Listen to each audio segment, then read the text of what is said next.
এই জন্য পৃথিবীর মুসলমান খোদা পাকের জান্নাত যদি পেতে হয়, নবী পাকের সুপারিশ যদি পেতে হয়, নবীর দামানের তলায় থেকে হাসরে যদি জান্নাত যেতে চান, আহলে সুন্নাত ওয়াল জামাত মাসলাকে আলা হযরতের মান্যকারী হয়ে বাঁচতে হবে, সুন্নি হয়ে কবরে যেতে হবে, তবেই নবী মুস্তাফার সুপারিশ আপনার ভাগ্যে লোভে জোরে বলেন সুবহানাল্লাহ। আমি একটি আপনাকে হাদিস শোনাতে চাই। আমার আপনার নবী সাল্লাল্লাহু আলাইহি সাল্লামের দরবারে রমজান মাসে একজন সাহাবী চলে আসলেন। ইয়া রাসূলুল্লাহ, ইয়া হাবিবাল্লাহ, আমি রোজার অবস্থায় দিনের বেলা আমার স্ত্রীর সঙ্গে সাক্ষাৎ করে ফেলেছি। ইয়া রাসূলুল্লাহ, আমার উপায় কি হবে? দয়ার নবী, মায়ের নবী সাল্লাল্লাহু আলাইহি ওয়াসাল্লাম বলতেছেন, তুমি 2 মাস কন্টিনিউ রোজা রাখো। কোন ব্যক্তি যদি জেনে শুনে রোজা ছেড়ে দেয়, সেই ব্যক্তিকে 2 মাস কন্টিনিউ রোজা রাখতে হবে। তো তুমি 2 মাস রোজা রাখো। সাহাবী বলছেন, হুজুর 2 মাস রোজা রাখার তো ক্ষমতা নাই। আল্লাহ নবী সাল্লাল্লাহু আলাইহি সাল্লাম বলতেছেন, 60 জন মিসকিনকে খাবার খাওয়াও। কতজন মিসকিনকে? 60 জন মিসকিনকে খাবার খাওয়াও। তিনি খাওয়ানোরও মানে ক্ষমতা রাখেন না, গরিব ব্যক্তি। সেই সাহাবী রাসূল বসে আছেন, আমার আপনার নবীর সামনে একজন ব্যক্তি খেজুর নিয়ে আসলেন, খেজুরটি উপস্থিত করলেন। আমার আপনার নবী ওই সাহাবীকে বলছেন, যে সাহাবী রোজার অবস্থায় স্ত্রীর সঙ্গে সাক্ষাৎ করে রোজাকে ভঙ্গ করেছেন, ওই সাহাবীকে রাসূল পাক বলতেছেন, এই আমার সাহাবী, এই খেজুরের গেটটিটাকে নিয়ে নাও, নিয়ে যাওয়ার পর তোমার এলাকার ইয়াতিম গরিবদেরকে বন্টন করে দাও, তোমার রোজা যে ভেঙেছো তার কাফারা আদায় হয়ে যাবে, তার কাফারা আদায় হয়ে যাবে। সে সাহাবী বলতেছেন, ইয়া রাসূলুল্লাহ, ইয়া হাবিবাল্লাহ, পুরো মদিনার মাটিতে আমার চাইতে বেশি গরিব কেউ নাই। আমার আপনার নবী মুচকি মেরে হাসলেন আর বললেন, যাও তোমার ছেলে মেয়েকে নিয়ে এই খেজুরটাকে খেয়ে নাও, তোমার কাফারা আদায় হয়ে যাবে। বলার উদ্দেশ্য হচ্ছে, পৃথিবীর মুসলমান, এ সাহাবী রোজার অবস্থায় একটু ভুল কাজ করেছিলেন, নবী পাকের দরবারে গিয়েছেন। এখন আপনারা বলেন, পৃথিবীর মুসলমান, ওলির যত ক্যাটাগরি রয়েছে, খোদার ইজ্জতের কসম খেয়ে বলি, কিয়ামত পর্যন্ত যত ওলি হয়েছে এবং যত ওলি হবে, তাদের মধ্যে সবচাইতে ওলিদের উঁচু দরজা হচ্ছে নবী মুস্তাফার সাহাবী। সাহাবী সবচাইতে বড় ওলি, সবচাইতে বড় পীর, সবচাইতে আল্লাহওয়ালা নবী মুস্তাফার সাহাবী।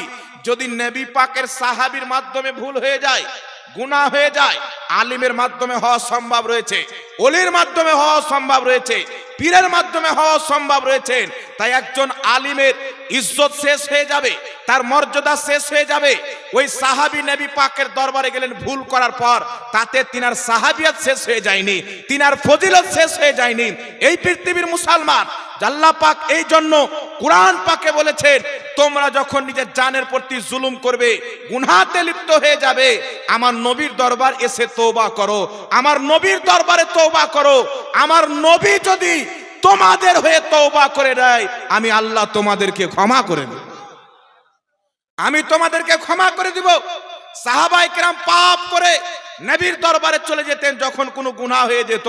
তো পৃথিবীর মুসলমান, সাহাবীর মাধ্যমে গুনাহ হয়ে গেছেন, তাই আমার নবী তিনাদেরকে চালিয়ে ফেলে দেয়নি। পৃথিবীর কোনো মুসলমান সাহাবীর উপরে আঙুল তুলতে পারে না। আমার আপনার নবী বলতেছেন, আল্লাহ আল্লাহ, আমার সাহাবীর ব্যাপারে সাবধান হয়ে যাও, আমার সাহাবীর ব্যাপারে সাবধান হয়ে যাও।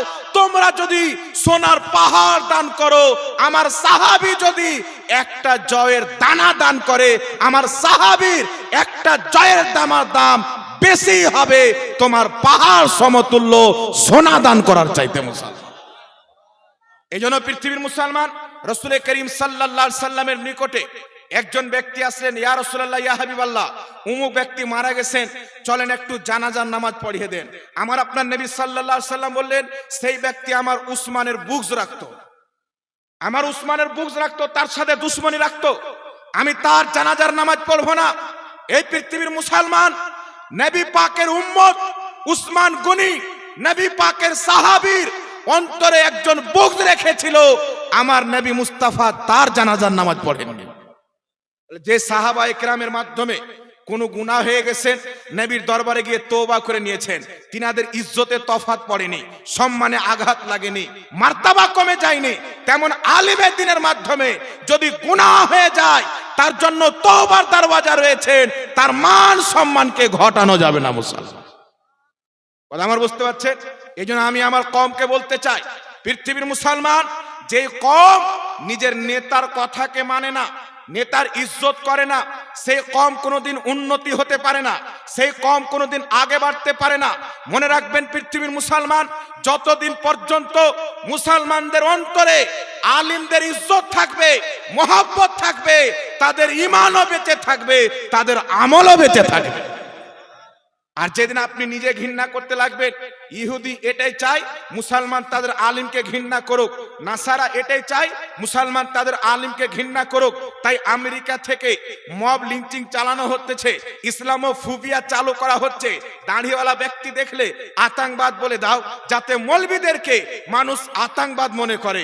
কিন্তু পৃথিবীর মুসলমান, এই ভারতবর্ষের মাটিতে ইংরেজরা যখন জুলুমকে পার করে দিয়েছিল, সমস্ত ধর্মের ব্যক্তিদের প্রতি অত্যাচার চালু করেছিল, তাদেরকে গোলাম বানিয়ে নিয়েছিল, ইংরেজদের বিপক্ষে জিহাদের ফতোয়া যিনি সর্বপ্রথম দিয়েছিলেন, তিনি আলিমে দ্বীন আল্লামা ফজলে হক খায়রাবাদী ছিলেন। মুসলমান সর্বপ্রথম আলিমরা কলম তুলেছিলেন, তিনার গলাতে তলোয়ার লটকানো হয়েছে, কালো পানির সাজা দেওয়া হয়েছে। আল্লামা ফজলে হক খায়রাবাদী বলেছেন, আমি শাহাদতকে কবুল করতে পারি, ফতোয়াকে চেঞ্জ করতে পারি না। ফজলে হক খায়রাবাদী নিজের বাবার ঘর থেকে ফতোয়া দেয়নি, খোদার কোরআন থেকে, মুস্তাফার শরীয়ত থেকে ফতোয়া দিয়েছে। দুনিয়া চেঞ্জ হবে, আমার নবীর শরীয়ত কোনোদিন চেঞ্জ হবে না। এই জন্য পৃথিবীর মুসলমান, আপনাদেরকে বলতে চাই, প্রত্যেক সাহাবায়ে কেরাম আলিমে দ্বীন ছিলেন। জঙ্গে বাদারে তারা রক্ত দিয়েছেন, যুদ্ধের ময়দানে রক্ত দিয়েছেন, জঙ্গে উহুদে রক্ত দিয়েছেন। এই পৃথিবীর মুসলমান, আজ যদি মুসলমানদের প্রতি কেউ আঙুল তুলে, তাদের জবাব কে দেয়? আলিমে দ্বীন দেয়। মুসলমান আলিমে দ্বীন তাদের জবাব দেয়। আজ ফিতনা ফাসাদের যুগ, উলামায়ে আহলে সুন্নাত যদি না থাকে, ইংরেজদের তৈরি করা দলগুলি মানুষের ঈমানকে নষ্ট করে ফেলবে, আকীদাকে দখল করে ফেলবে। এই জন্য পৃথিবীর মুসলমান নিজের জানের পরোয়া না করে মাথাতে কাফন বেঁধে উলামায়ে আহলে সুন্নাত ময়দানে নেমে আপনাদের আকীদার জন্য, আপনাদের আমলকে বাঁচার জন্য কত কত কিতাব লিখতেছেন, নিজের বক্তব্যের মাধ্যমে, কিতাবের মাধ্যমে, কলমের মাধ্যমে। কেন লড়াই করতেছেন? যাতে আমার মুমিন ভাইদের ঈমান সালামত থাকে, তাদের আকীদা সালামত থাকে। এই দুনিয়া থেকে যদি ঈমান নিয়ে চলে যান, পাহাড় সমতুল্য যদি পাপ থাকে, মুস্তাফার সুপারিশে জান্নাতে যাবে। একজন ব্যক্তি যদি মুসলমান হয়ে যায়, ঈমান নিয়ে কবরে যেতে পারে, পাহাড় সমতুল্য যদি পাপ থাকে, সেই ব্যক্তি এক না একদিন নবী পাকের সুপারিশ পাবে। বুখারী শরীফের মধ্যে হাদিস, আমার আপনার নবী সাল্লাল্লাহু আলাইহি সাল্লাম বলতেছেন, কিয়ামতের ময়দানে যেই ব্যক্তির অন্তরে রায়ের দানা পরিমাণে ঈমান থাকবে বা তার চাইতেও কম ঈমান থাকবে, আমি মুহাম্মদ সাল্লাল্লাহু আলাইহি সাল্লাম সেই ব্যক্তিরও সুপারিশ করে তাকে জান্নাতে নিয়ে যাব। সামান্য যদি ঈমান থাকে, তার সুপারিশ করে জান্নাতে নিয়ে যাব। এখন আপনাকে বলতে চাই, পৃথিবীর মুসলমান, ঈমান আপনি কখন নিয়ে কবরে যাবেন? ঈমান নিয়ে কি করে কবর থেকে যাবেন? একটি কথা মনে রাখবেন, কিয়ামতের মাঠে যাদেরকে আল্লাহ জাহান্নাম দিবে, তাদের দুটা কোয়ালিটি হবে, তারা দুই প্রকারে বিভক্ত হবে।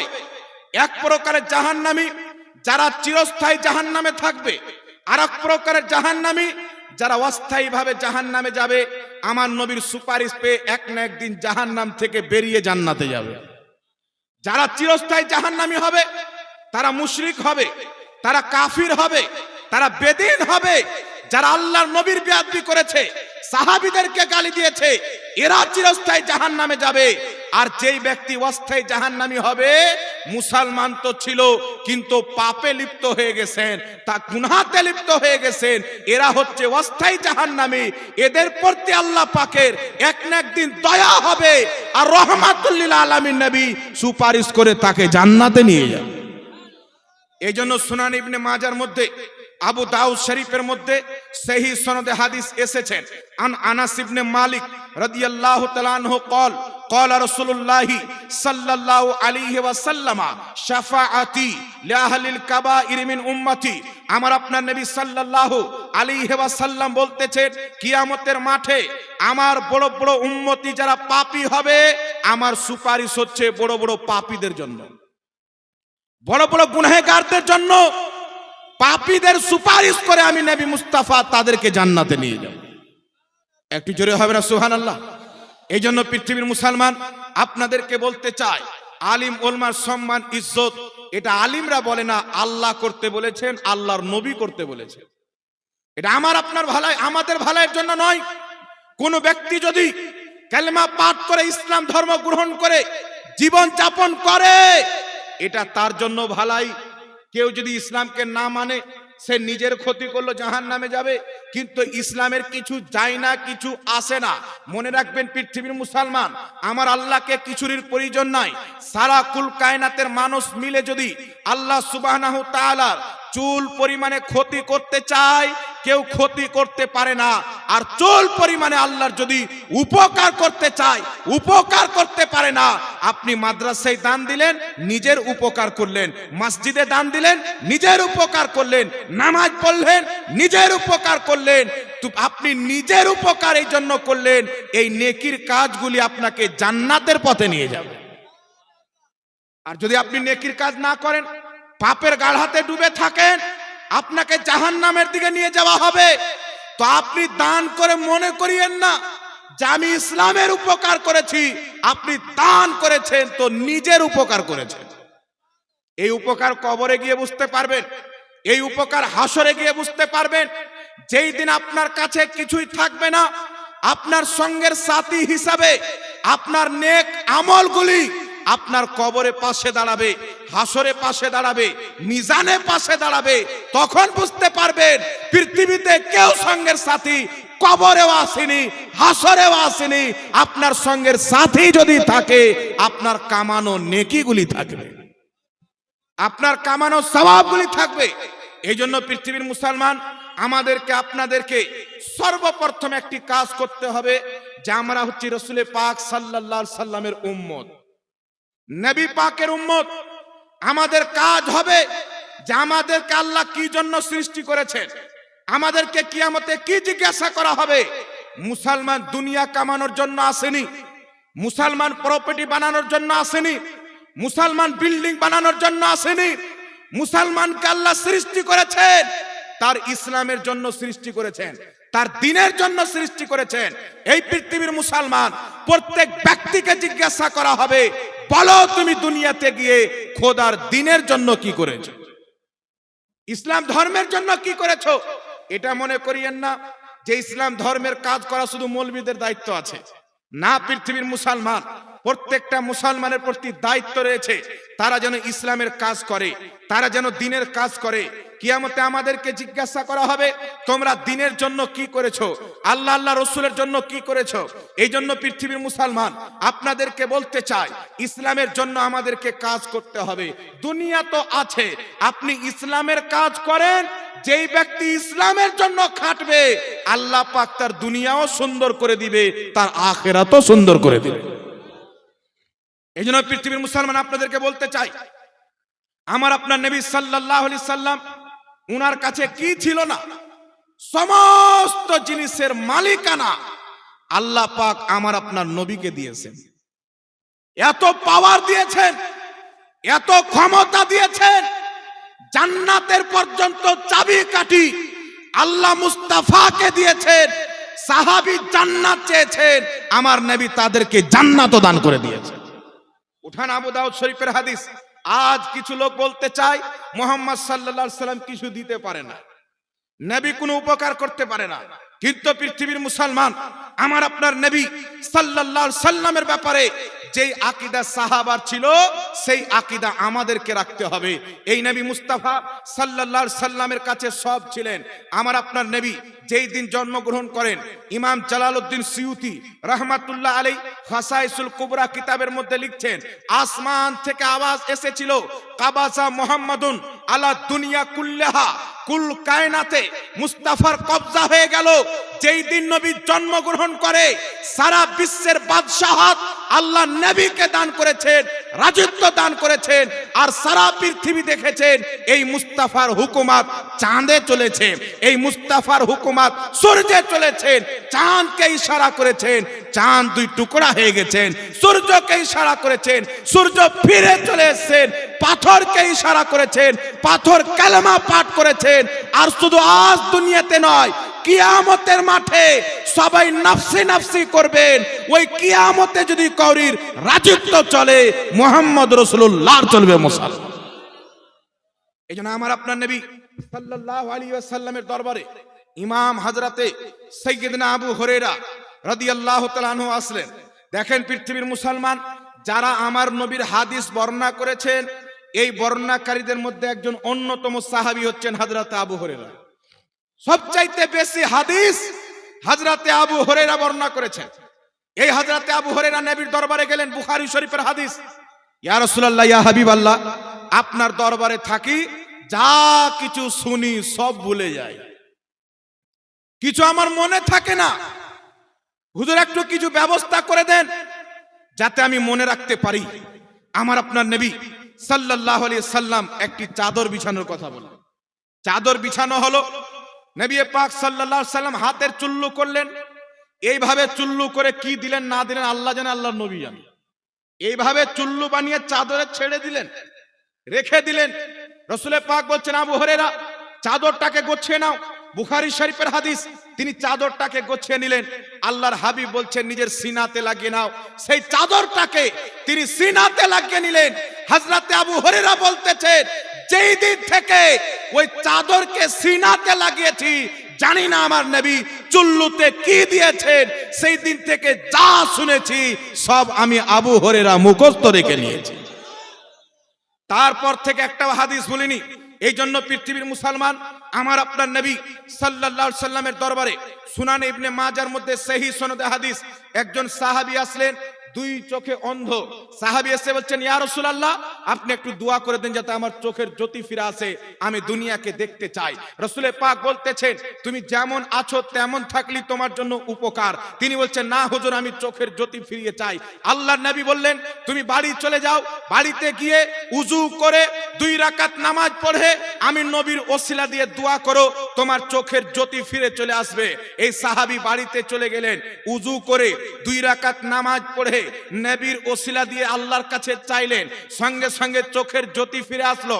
সাহাবায়ে কেরাম বলতেছেন, ওই সাহাবী যখন চোখের জ্যোতি ফিরে আসার পর বাড়ি থেকে বেরিয়ে আসেন, তাকে দেখে মনে হচ্ছে না যে এ কোনোদিন অন্ধ ছিল, একবারে ঠিক হয়ে গেছেন।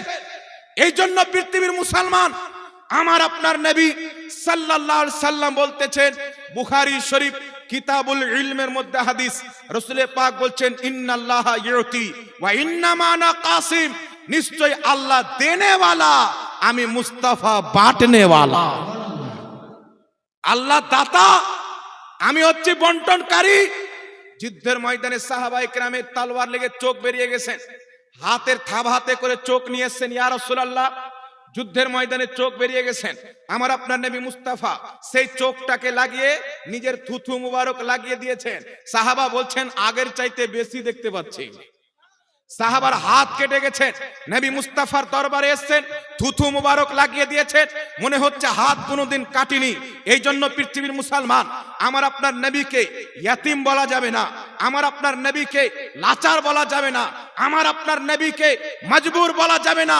খোদার ইজ্জতের কসম খেয়ে বলি, সারা পৃথিবীতে আল্লাহ যত ফেরেশতা তৈরি করেছেন, যত জিন্নাত তৈরি করেছেন, যত নবী তৈরি করেছেন, যত মানব জাতি তৈরি করেছেন, তার সৃষ্টির মধ্যে সবচাইতে শক্তিশালী মুহাম্মদ রাসূলুল্লাহকে বানিয়েছেন।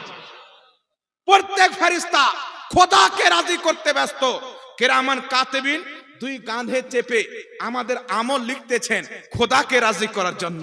আদম পয়গম্বর এসেছেন খোদাকে রাজি করার জন্য, ইব্রাহিম খলিলুল্লাহ এসেছেন খোদাকে রাজি করার জন্য, মুসা কালিমুল্লাহ এসেছেন খোদাকে রাজি করার জন্য, জিবরিল আলাইহিস সালাম ওহী নিয়ে এসেছেন খোদাকে রাজি করার জন্য, মিকাইল আলাইহিস সালাম বৃষ্টি বর্ষণ করে খোদাকে রাজি করার জন্য, ইসরাফিল আলাইহিস সালাম কিয়ামতের পূর্বে সূর ফুঁকবেন খোদাকে রাজি করার জন্য, ইসরাইল আলাইহিস সালাম আত্মা কবজ করে খোদাকে রাজি করার জন্য। সারা পৃথিবীর লোক ইবাদত করে খোদাকে রাজি করার জন্য, কিন্তু আমার খোদা মুস্তাফাকে রাজি করার জন্য আছে। সারা পৃথিবী খোদাকে রাজি করতে চায়, আর আমার খোদা মুহাম্মদ রাসূলুল্লাহকে রাজি করতে চায়। কোনো ব্যাপার আছে না নাই বাবা? কথা বলতে হবে। কিন্তু আছে না নাই? কিছু বুঝার জিনিস আছে না নাই?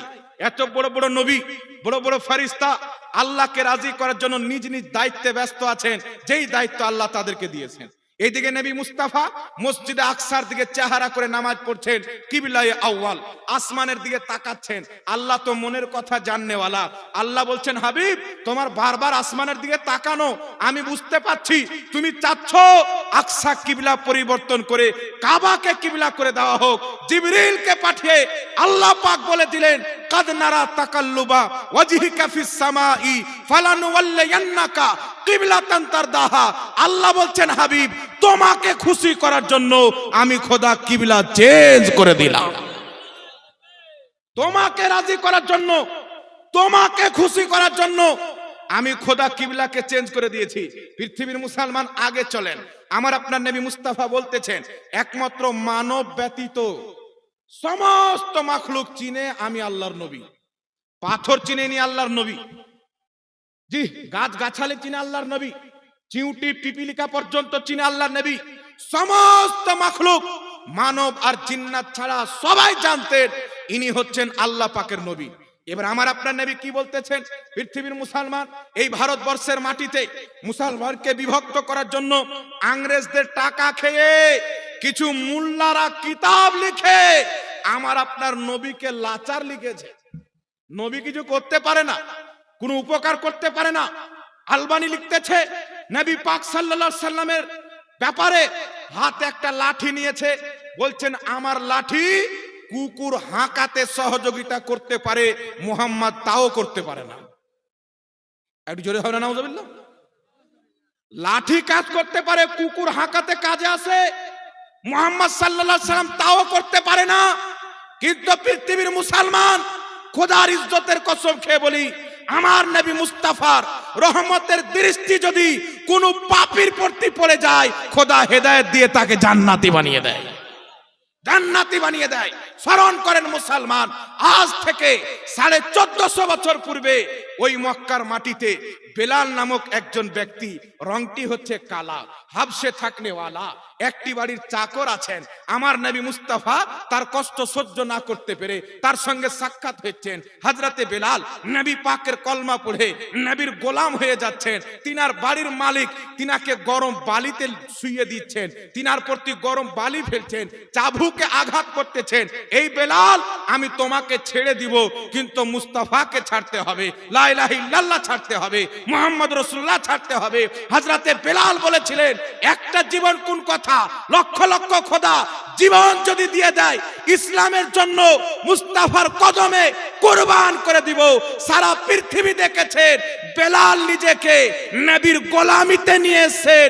সারা পৃথিবী হযরতে বেলালের ভক্ত এবং চাহনেওয়ালা হয়ে গেছে। আজ যদি তিনার জীবনী বলা হয়, মানুষের চোখে পানি চলে আসে। আজ যদি তিনার আলোচনা করা হয়, মানুষের অন্তর কলিজাটা শান্তি পায়। বেলালের প্রতি এত কষ্ট হওয়ার পর নবীর কালেমা ছাড়িনি। আজ মুসলমানের প্রতি যতই কষ্ট আসুক না কেন, মুসলমান সব ছাড়তে পারে, নবী মুস্তাফার দেওয়া ঈমান ছাড়তে পারে না। বাবা পরে, রাসূল হচ্ছেন আগে, মা পরে, নবী হচ্ছেন আগে, আত্মীয় স্বজন পরে, নবী হচ্ছেন আগে। পৃথিবীর মুসলমান আল্লাহ পাকের পর সবচাইতে বেশি যিনাকে মহব্বত করতে হবে তিনি হচ্ছেন মুহাম্মদ রাসূলুল্লাহ। এই জন্য পৃথিবীর মুসলমান আমার আপনার নবী সাল্লাল্লাহু আলাইহি সাল্লামের ব্যাপারে ইসমাইল দেহলভি তাকওয়াতুল ঈমান কিতাবের মধ্যে লিখতেছেন, जिसका नाम मोहम्मद या আলী है वो किसी चीज का मुख्तार नहीं। যার নাম মোহাম্মদ সাল্লাল্লাহু আলাইহি ওয়াসাল্লাম মনে হচ্ছে চিনে না।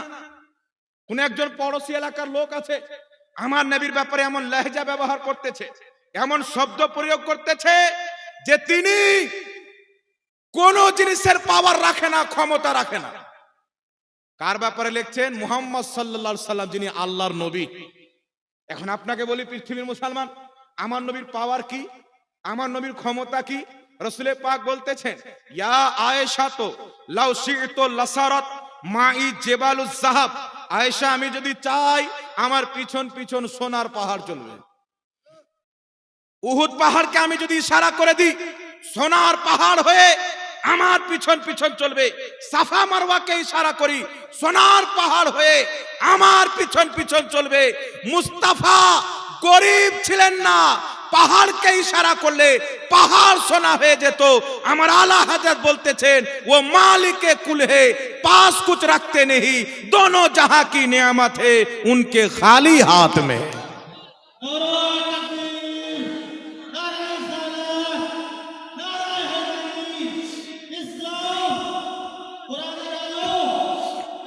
दोनों जहाনের নিয়ামত নবী মুস্তাফার হাতে আল্লাহ পাক দিয়েছেন। উঠান কিতাব মুসনাদে আহমদ হাদিসের কিতাব, ইমাম জুরকানি শারা মাওয়াহিবুল লাদুনিয়ার মধ্যে লিখতেছেন, কিয়ামতের সমস্ত খাজানার চাবি আল্লাহ নবী পাককে দিয়ে দিবেন। কিয়ামতের খাজানার চাবি নবী পাককে দিয়ে দিবেন।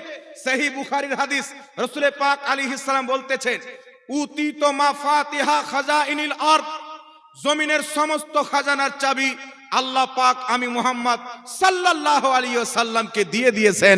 জোরে বলতে হবে সুবহানাল্লাহ। সমস্ত খাজানার চাবি আমাকে দিয়ে দিয়েছেন। আর পৃথিবীর মুসলমান, সহিহ বুখারীর মধ্যে এই হাদিসটিও রয়েছেন। আমার নবী মুস্তাফা বলতেছেন, কিয়ামতের মাঠে মুসলমানেরা দেখবে মাথার উপরে সূর্য, জমিন হবে তামার, নাফসি নাফসির আলাম হবে। ওই কিয়ামতের মাঠে বড় বড় পরহেজগার মুত্তাকিরা পর্যন্ত ইয়া নাফসি করবেন, নাফসি নাফসি করবেন। আল্লাহ পাকের জাব্বারিয়াতের সামনে, কাহারিয়াতের সামনে ওই কিয়ামতের মাঠে সবাই নাফসি নাফসি করবেন। কিন্তু পৃথিবীর মুসলমান ওই কিয়ামতের মাঠে সবাই খোদাকে রাজি করতে ব্যস্ত হবে, আমার খোদা মুস্তাফাকে রাজি করবে। বুখারী শরীফের হাদিস, কিয়ামতের মাঠে বান্দা যখন উঠবে, কঠিন সময়, ফাইনাল পরীক্ষা, যেই ব্যক্তি পাস করবে চিরস্থায়ী জান্নাতি। একবারে ফাইনাল পরীক্ষা, সব জিনিসের হিসাব হবে। মানুষজন আলোচনা করবেন, আমার আপনার মতন পাপী আলোচনা করব, আমরা তো গুনেহগার, আমরা তো পাপী। আল্লাহ পাকের সামনে আমরা কথা বলতে পারবো? থরথর থরথর করে কাঁপানি চালু। তখন সব যুক্তি করে যাবেন আদম নবীর দরবারে। কোথায় যাবেন বাবা? হযরতে আদম আলাইহিস সালাতু ওয়াস সালামের দরবারে যাবেন। সাইয়্যিদনা আদম আলাইহিস সালাতু ওয়াস সালাম উনার কাছে উপস্থিত হয়ে মুসলমানেরা বলবে, ইয়া আদম আলা নবিয়িনা, আপনি হচ্ছেন আল্লাহ পাকের নবী। নবীদের কথা আল্লাহ শুনে, নবীদের দোয়া আল্লাহ কবুল করে। ওগো আদম আলাইহিস সালাম, আপনি আমাদের সুপারিশ করেন। এই কিয়ামতের মাঠে আমরা কিছুই বুঝতে পারতেছি না, মাথার উপরে সূর্য, পিপাসায় কলিজা ফেটে গেছে, জবানটা শুকিয়ে গেছে, মাথার মগজ শুকিয়ে গেছে, কঠিন অবস্থাতে আছি, আপনি আমাদের সুপারিশ করেন। আদম আলাইহিস সালাম বলবেন, ইযহাবু ইলা গায়রি, অন্য কাউরির কাছে যাও, অন্য কাউরির কাছে যাও। মুসলমান পরেশান, আবার ছুটবে কোথায়? দৌড় দিয়ে যাবেন ইব্রাহিম নবীর দরবারে, বিভিন্ন নবীর দরবারে। সব নবী বলবেন, ইযহাবু ইলা গায়রি, অন্য কাউরির কাছে যাও। ওনারা নিজেই তো নাফসি নাফসিতে ব্যস্ত আছেন, ওনারা বলবেন অন্য কাউরির কাছে যাও। আসলে পৃথিবীর মুসলমান, ঈসা আলাইহিস সালামের নিকটে যখন যাব, ঈসা আলাইহিস সালাম বলবেন, এ পৃথিবীর মুসলমান, এদিক ওদিক গিয়ে কাজ হবে না। এই কিয়ামতের মাঠে জাহান্নামের আগুন থেকে কেউ যদি বাঁচিয়ে তোমাদেরকে খোদার জান্নাত দিতে পারে, তিনি মা আমেনার লাল মুহাম্মদ রাসূলুল্লাহ। আজ কিয়ামতে কেউ যদি আল্লাহ পাক শুনে, মুহাম্মদ সাল্লাল্লাহু আলাইহি সাল্লামের শুনবে। আজ কিয়ামতে কেউ যদি খোদাকে রাজি করতে পারে, মানাতে পারে, সেই জাত হচ্ছে মুহাম্মদ সাল্লাল্লাহু আলাইহি সাল্লামের। নবী পাকের নামটা যখন শুনবে, মুসলমান কি আর থাকবে? সব নবীর দিকে ছুটবেন। আল্লাহর নবী সাল্লাল্লাহু আলাইহি সাল্লাম নূরানি চাদর গায়ে দিয়ে আসবেন। মুসলমান নবী পাককে দেখবেন, কষ্ট ভুলে যাবে, দুঃখ ভুলে যাবে, ব্যথা ভুলে যাবে। যেখানে চাঁদ চাইতে সুন্দর চেহারা, আল্লাহর সৃষ্টিতে সব চাইতে বেশি সুন্দর ব্যক্তি মুহাম্মদ রাসূলুল্লাহর চেহারাতে যখন আমাদের নজর পড়বে, দুঃখ কষ্ট সব কোথায় হারিয়ে যাবে। আমার আলা হযরত বলতেছেন, নবী পাক আসার পূর্বে গোটা হাসরে হাহাকার মেচে আছেন। নবী পাক যখন এসেছেন, মুসলমানদের বিশ্বাস জেগে গেছেন, উম্মীদ বেড়ে গেছে। নবীর দরবার থেকে না দুনিয়াতে কেউ ফিরেছে, না আজ ফিরবো ইনশাআল্লাহ। আজ নবী পাক বাঁচাবেন। আলা হযরত বলতেছেন, ওढ़कर जब वो नूरी चादर आएंगे सारे महशर का नक्शा बदल जाएगा। উনি যখন নুরানি চাদর গায়ে দিয়ে আসবেন, হাসরের নকশাটা চেঞ্জ হয়ে যাবে। আমার নবীর দরবারে উপস্থিত হয়ে আমরা কি বলবো? বাবা, ইয়া রাসূলুল্লাহ, ইয়া হাবিবাল্লাহ, আপনি ছাড়া কেউ নাই। আদম ফিরিয়ে দিয়েছেন, মুসা নবী আপনার দরওয়াজা দেখিয়ে দিয়েছেন। আপনি যদি সুপারিশ না করেন আমাদের আর কে আছেন? আমার আপনার নবী বলবেন, আনা লাহা, এই জন্য তো আমি আছি। একটু জোরে হবে না সুবহানাল্লাহ?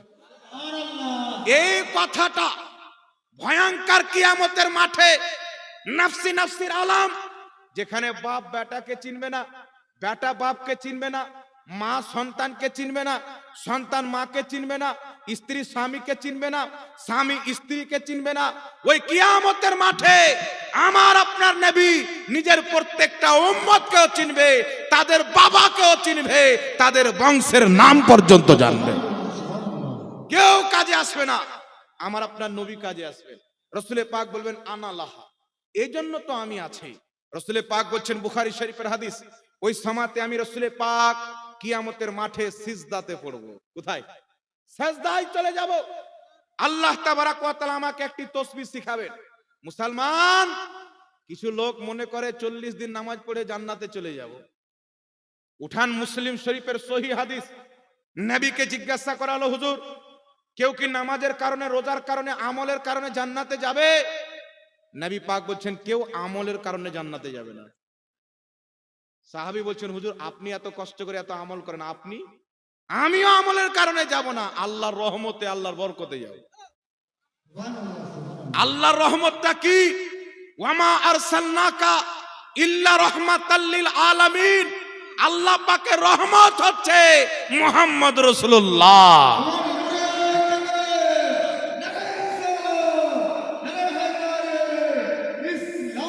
রাসূলে পাক সাল্লাল্লাহু আলাইহি ওয়াসাল্লাম বলছেন, আমি কিয়ামতের মাঠে সাজদাতে পড়ব। আল্লাহ ওই সময়তে আমাকে একটি তাসবিহ শিখাবে, আমি সেই তাসবিহটি পাঠ করব। আল্লাহ পাক বলবেন, ইয়া মুহাম্মদ ইরফা রাসাকা। বুখারীর হাদিস শোনাচ্ছি। আর কিয়ামতের মাঠে চিন্তা করেন, যেখানে আদম আলাইহিস সালাম, ইব্রাহিম আলাইহিস সালাম নবী, আল্লাহর সবচাইতে নিকটবর্তী বান্দা, যাদের প্রতি আল্লাহর রাজিয়াতি 0% সন্দেহ নাই, তিনারা নফসি নফসি করবে, তো আপনার আমার মতন 5 ওয়াক্তের নামাজি কি করবে? আমার আপনার কি হাইসিয়ত আছে? আমার আপনার কি औकात আছে? ওই কিয়ামতের মাঠে মুসলমানদের দলবল হবে মুহাম্মদ রাসূলুল্লাহর সুপারিশ, তিনার শাফাআত। জোরে বল সুবহানাল্লাহ। রাসূলে পাক সাজদায় পড়ে আছেন, তাসবিহ পাঠ করছেন। আল্লাহ পাক বলছেন, ইয়া মুহাম্মদ ইরফা রাসাকা। এ মুহাম্মদ নিজের মাথা তুলো, এ মুহাম্মদ নিজের মাথা তুলো। তুমি যার সুপারিশ করবে তাকে বকশে দেওয়া হবে, তুমি যা চাইবে তোমাকে তাই দেওয়া হবে। বুখারী শরীফ, আল্লাহ বলছেন, হাবিব মাথা তুলো, যার সুপারিশ চাইবে তাকে বকশে দিব, তুমি যা চাইবে তোমাকে তাই দিব। আর পবিত্র কোরআন পাকে আল্লাহ পাক ওয়াদা করেছেন, ওয়ালা সাউফা ইউতিকা রাব্বুকা ফাতারদা। হে নবী মুস্তাফা, আমি আল্লাহ অতি শীঘ্রই তোমাকে এত দিব, এত দিব, তুমি রাজি হয়ে যাবে। আমার আপনার নবী কি নিয়ে রাজি হবে? এই পৃথিবীর মুসলমান রাসূলের পাক কিয়ামতের মাঠে এক এক করে তিনার প্রত্যেকটা উম্মত খোদার জান্নাতে চলে যাবে, মুহাম্মদ রাসূলুল্লাহ খুশি হয়ে যাবে। ওই কিয়ামতের মাঠে আল্লাহ পাক বলতেছেন, হাবিব, তুমি যা চাইবে তোমাকে তাই দেওয়া হবে। মাথা তুলো, যার বকশিশ চাইবে তাকে বকশে দেওয়া হবে। তুমি জাতি রাজি, খোদা তাতি রাজি হবে। এই জন্য পৃথিবীর মুসলমান ইমাম আহলে সুন্নাত মুজাদ্দিদে দ্বীন ও মিল্লাত 1000 চাইতে বেশি কিতাবের লেখক ইমাম আহমদ রাজা খা ফাজিলে বরেলভী বলতেছেন, খোদা কি রাজা चाहते हैं दो आलम, खुदा चाहता है रजाए मोहम्मद। সারা পৃথিবী চাই আল্লাহকে রাজি করব, আল্লাহ চাই আমার বন্ধু মুস্তাফাকে রাজি করব। একটু জোরে হবে না সুবহানাল্লাহ? যেই নবীকে জমিনের খাজানার চাবি দেওয়া হয়েছে, শাফাতের চাবি আল্লাহ দিয়ে দিবেন। এই জন্য পৃথিবীর মুসলমান, সহিহ মুসলিমের মধ্যে হাদিস এসেছে, নবীগণ পর্যন্ত আমার নবীর শাফাতের দিকেই রাগিব হবে। এই জন্য পৃথিবীর মুসলমান রাসূল পাক সাল্লাল্লাহু আলাইহি সাল্লামের মুহাব্বতকে আল্লাহ পাক ঈমানের অংশ বানিয়ে দিয়েছেন, নবীর বেয়াদবিকে কুফরি বানিয়ে দিয়েছেন। এখন আপনাকে বলি পৃথিবীর মুসলমান, আমার আপনার নবী পাক সাল্লাল্লাহু আলাইহি সাল্লামের কেউ যদি চুল পরিমাণে বেয়াদবি করতেন, সাহাবায়ে কেরাম তাকে কিছু জিজ্ঞাসা না করে গর্দান আগে মারতেন, কথা পরে বলতেন, কোনো সুযোগ দিতেন না। আজ যেইগুলো নবীর গুস্তাখ বেরিয়েছে, বেয়াদব বেরিয়েছে, দাড়ি রেখে টুপি রেখে, এদের থেকে যদি ঈমানকে না বাঁচাতে পারেন, দুনিয়াও ধ্বংস হয়ে যাবে, আখিরাতও ধ্বংস হয়ে যাবে। কাদিয়ানি থেকে ঈমান বাঁচাতে হবে, শিয়া থেকে ঈমান বাঁচাতে হবে, রাফজি থেকে ঈমান বাঁচাতে হবে, ওয়াহাবি থেকে ঈমান বাঁচাতে হবে, তবলিগি থেকে ঈমান বাঁচাতে হবে। তারা আল্লাহকে গালি দিয়েছে, নবী পাককে গালি দিয়েছেন, যে আল্লাহ রাসূলের হতে পারে না, সে কোনোদিন মুসলমানের বন্ধু হতে পারে না। বলেন পৃথিবীর মুসলমান, আবু জেহেলের মতন কাফির থেকে নিয়ে গোলাম আহমদ কাদিয়ানির মতন দাজ্জাল পর্যন্ত যে নিজেকে নবী দাবি করেছে, হিন্দু ধর্মের লোক হোক, খ্রিস্টান ধর্মের লোক হোক, যে কোনো ধর্মের মান্যকারী হোক, আজ পর্যন্ত কোন ধর্মের লোক লেখেনি যে কুল কায়নাতের স্রষ্টা আল্লাহ মিথ্যা বলতে পারে, কেউ লেখেনি। এই তবলিগি জামাতের জাত, দেওবন্দীদের জাত, আহলে হাদিসদের জাত কিতাবের মধ্যে লিখেছে যে আল্লাহ তাবারাক ওয়া তাআলা মিথ্যা বলতে পারে। কোন কিতাবে লিখেছে? তবলিগি জামাতের প্রতিষ্ঠাতা ইলিয়াস কান্দেওয়ালি সাহেবের পীর রশিদ আহমদ গাঙ্গোহী ফাতাওয়া রশিদিয়ার মধ্যে লিখছেন, মিথ্যা বলা আল্লাহতে আল্লাহ পাকের কুদরতের অন্তর্ভুক্ত, আল্লাহ মিথ্যা বলতে পারে। ইসমাইল দেহলভি এক রোজা কিতাবের দিল্লি থেকে ছাপ 13 পৃষ্ঠার মধ্যে লিখেছে আল্লাহ মিথ্যা বলতে পারে। খলিল আহমদ আম্বেঠি ইলিয়াস কান্দেওয়ালির শিক্ষক বারাহিনে কাতিয়ার মধ্যে লিখেছে আল্লাহ মিথ্যা বলতে পারে।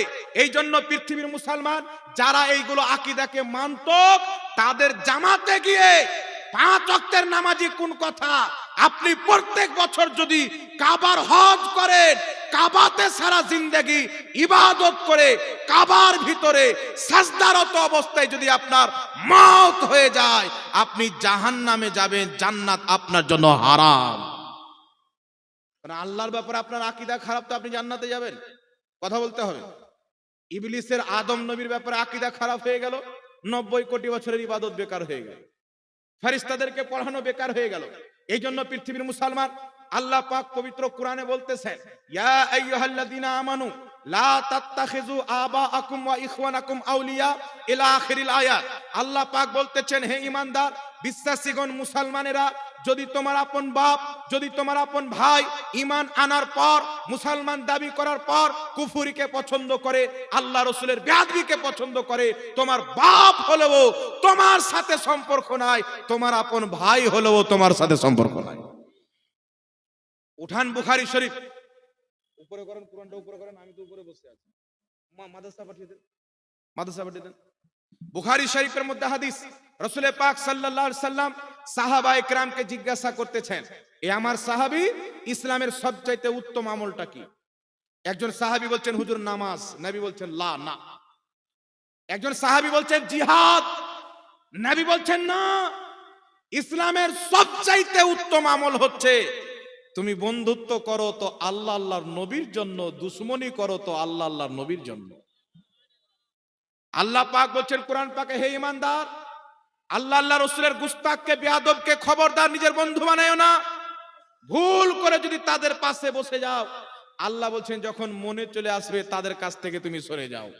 খোদার দুশমন হচ্ছে মুসলমানদের দুশমন, নবীর বেয়াদব হচ্ছে মুসলমানদের দুশমন, সাহাবার বেয়াদব হচ্ছে মুসলমানদের দুশমন, ওলিদের বেয়াদব হচ্ছে মুসলমানদের দুশমন।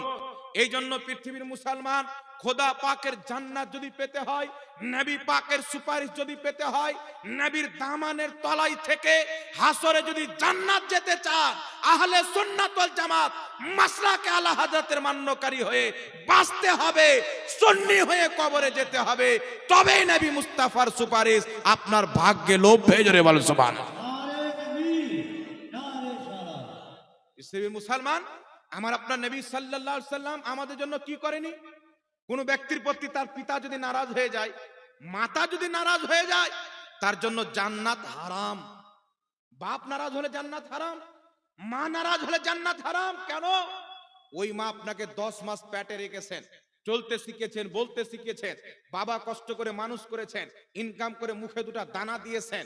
মা বাপ লালন পালন করার কারণে এই মা বাপ যদি নারাজ হয়ে যায়, আপনার প্রতি জান্নাত হারাম হয়ে যাবে, জাহান্নাম ওয়াজিব হয়ে যাবে। কওরের প্রতি বাপ যদি মা যদি নারাজ থাকে, তার প্রতি খোদা কোনই মতে রাজি হবে না, যতই ইবাদত করুক, যতই রিয়াজত করুক। কিন্তু পৃথিবীর মুসলমান, আপনারা কি জানেন, মা তো আমাদেরকে দুধ পান করিয়েছেন, মা তো জন্ম দিয়েছেন, বাবা তো মেহনত করে লালন পালন করেছেন, কিন্তু আমার আপনার নবী মুস্তাফা আমার আপনার জন্য কি করেছেন? মনে করেন 1450 বছর পূর্বের কথা, যখন কোনো মহিলা জন্ম নিত, আরবের মাটিতে তাকে ঘৃণা মনে করে, কলঙ্কিনী মনে করে জীবিত পুঁতে দেওয়া হতো। মা বাপকে বাড়ি থেকে লাথি মেরে বের করে দেওয়া হতো, বড়দের ইজ্জত করা হতো না, পাথর কাকরকে মাবুদ বানিয়ে ইবাদত করা হতো, সুদখোর ব্যক্তিকে নেতা মনে করা হতো।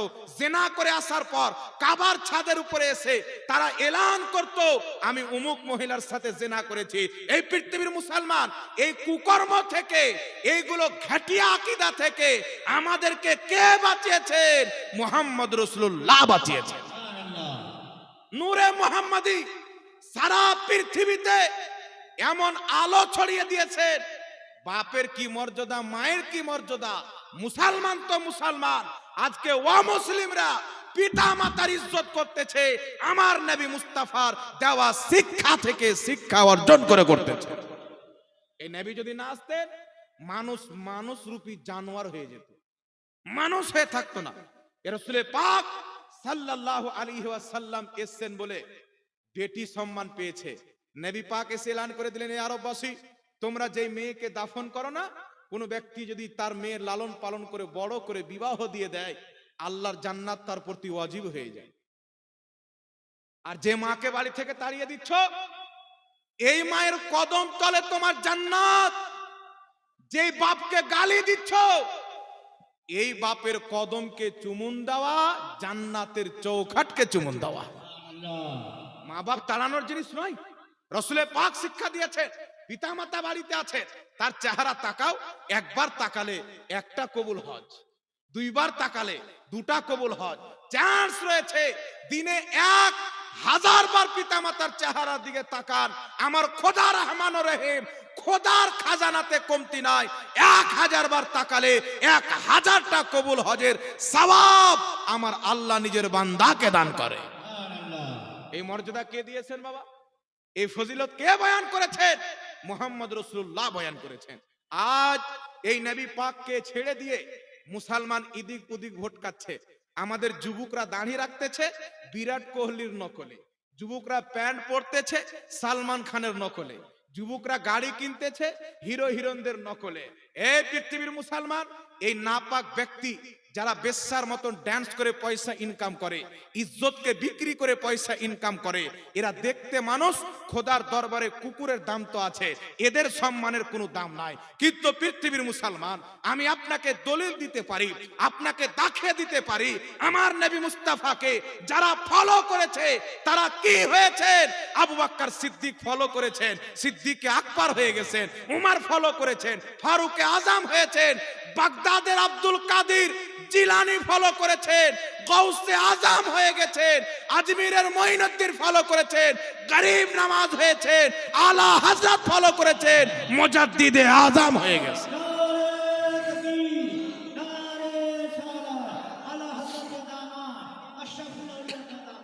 হুজুর আবু বকর সিদ্দিক রাদিয়াল্লাহু তাআলা আনহু নবীদের পর সবচাইতে বেশি ফজিলত পেয়েছেন আমার নবীকে ফলো করেই তো পেয়েছেন। ফারুকে আজম দ্বিতীয় খলিফা নবীকে ফলো করার কারণে, উসমান গনি গানিয়ে আজম নবীকে ফলো করার কারণে, মাওলা আলী মাওলায়ে কায়নাত হয়েছেন আমার নবীকে ফলো করার কারণে, হযরতে বেলাল ইসলামের হেলাল হয়েছেন আমার নবীকে ফলো করার জন্য। এই পৃথিবীর মুসলমান যারা নবীকে ফলো করেছে 1450 বছর পূর্বে আবু বকর ওমরকে নবীর পাশে দাফন করা হয়েছে। সারা পৃথিবীর জালসাতে আবু বকরকেও স্মরণ করা হয়, হযরতে ওমরকেও স্মরণ করা হয়।